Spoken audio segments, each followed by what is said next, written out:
It's really critical as a participant in the WOBSX program to ensure that, I think it's really critical, that you're prepared for each of the meetings, that you're doing some of the homework, that you're thinking about how you're going to contribute and what you're going to take away from that.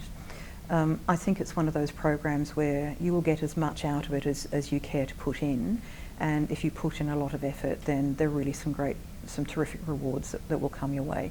So prepare for the case studies, have a think about the questions that you want to ask somebody that you wouldn't normally have access to, think about how you're going to support and challenge your peers in the syndicate, and just go in with a really open mind.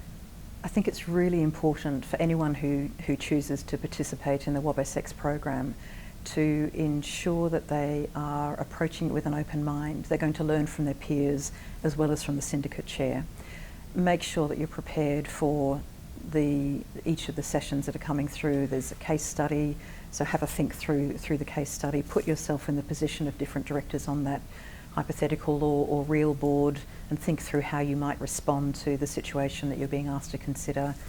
When there are guest speakers coming in, think about the questions that you want to ask that person that you would never normally get the opportunity to ask them in a usual circumstance. So you can ask some quite gnarly questions and get some quite honest answers because it's a safe space to do so, and participate fully.